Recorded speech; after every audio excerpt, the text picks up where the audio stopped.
Olá, pessoal. Voltando aqui com os nossos vídeos. Na semana passada, a gente subiu um vídeo sobre a jurisprudência da Câmara Superior do CARF. Agora a gente vai alternar também com as súmulas, né? Como era na metodologia anterior, agora com súmulas novas. Houve uma mudança regimental no CARF, em que se permitiu que o processo de aprovação de súmulas fosse mais rápido, tá? E nessa esteira, a gente vai ver que foram aprovadas recentemente, no ano passado, aí, várias súmulas. Tá? E a gente vai começar pelas súmulas novas, começando o meu trabalho, eu exerço na primeira sessão, né? Então, eu vou falar sobre as súmulas aprovadas pelo Pleno, que são todas as sessões juntas, que é para uma determinada súmula, e as súmulas oriundas da primeira sessão.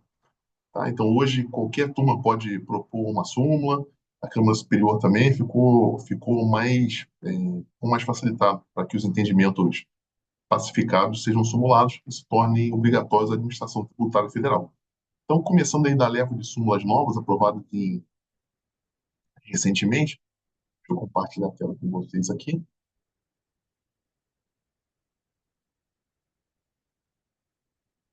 Começar compartilhando aí a súmula CARF número 192, suas origens, né? A gente vê pelo enunciado dela que é proibido, né, defeso, a autoridade julgadora, é, a DRJ, o CARF, alterar o regime de apuração adotado no lançamento do RPJ da CCE de lucro real para arbitrado, quando configurada a hipótese legal de arbitramento do lucro.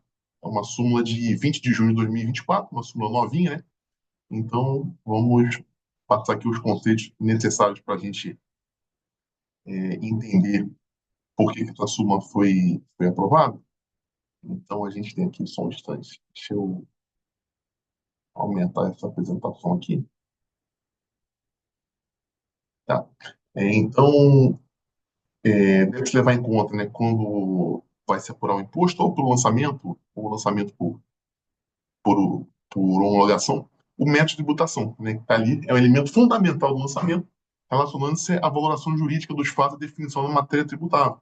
Então, a gente sabe que no lucro real a gente tem que levar em conta receitas e despesas, no lucro presumido a gente vai levar em conta as receitas ali, as presunções de acordo com as atividades, né? Então, uma coisa é reduzir a base de cálculo, como diz ali no método, né? Uma coisa é reduzir a base de cálculo após a impugnação em função de um outro ajuste, inerente do contencioso. Então, imagine que a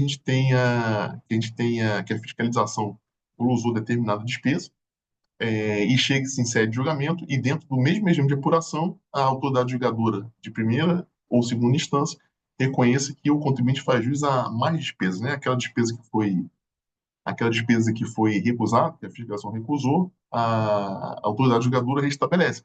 Então, esse ajuste aqui que se menciona, né, mas sem que implique mudança de metodologia, ou seja, desde que não haja alteração de critério jurídico, né?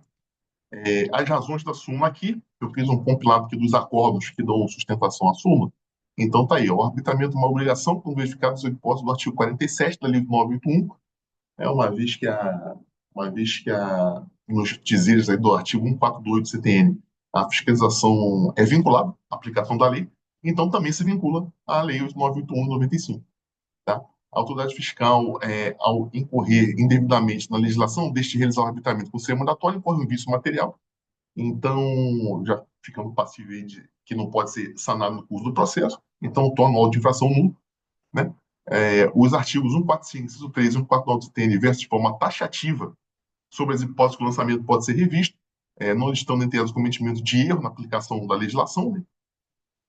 A convalidação de um auto lavrado para exigência de RPJ do lucro real implicaria em inegável modificação do critério jurídico, lá no artigo 146 do CTN, o que é vedado, esse artigo veda, e ainda que por hipótese fosse admitida a alteração do critério jurídico, que não se admite, mas aqui é em reforço, né? Mas o argumento não foi oportunizado ao contribuinte a apresentação de defesa contra o lançamento sistemático do lucro arbitrário, implicando em cerceamento de defesa, o que, de novo, causa nulidade à ordem de infração nos termos do 59 e 2.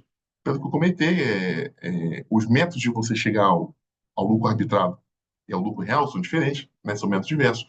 O lucro real, a gente leva em consideração custos, despesas, então levaremos em conta estoques, tudo isso pode ser trazido em matéria de defesa, e se não for, né, exercício de defesa, enquanto o lançamento do lucro arbitrário é sobre receita, etc.